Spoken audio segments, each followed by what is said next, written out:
Coach JR na naman. Sasagutin lang natin yung tanong. Paano ba daw mawala yung kaba when it comes to sparring? Yung kaba is normal yan. Kasi nawawala naman yan through the time pag nag-i-sparring ka. And may mga reason kung bakit ka kinakabahan. Unang-una, hindi ka confident kasi nga pwedeng na-intimidate ka sa kalaban mo. Malaki.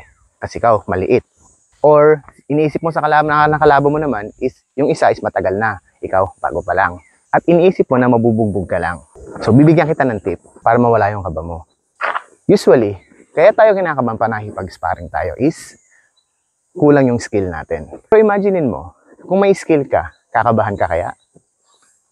Kahit napakalaki nung kalaban mo, kayang-kaya mo siya. Kahit magaling yan, kaya mong wal yung sarili mo sa kanya, kahit matagal na siya nagtitraining. Bigyan ko kayo ng 3 tip when it comes to training. Yung first tip is dapat meron kang commitment. Okay, may commitment pa sa ginagawa mo. Yung iba kasi, nag-training lang just to look cool. Tapos para sikat sa tropa, tapos nakikiuso. Tapos noon, wala na silang hindi na sila nagdedire-diretso. Ang ginagawa na lang nila, yun na lang. Mating yung time, napapasok, mag-gym na sila, pag-trip lang nila. Titingin na sila, pag-trip lang nila. So wala na, bali wala. Dapat may commitment ka sa ginagawa mo. Kasi pinasok mo na rin naman to tuloy-tuloy mo na. Tandaan mo lagi, wala namang talagang maling desisyon, nagiging mali lang pag di mo kayang panindigan. Number 2, confidence.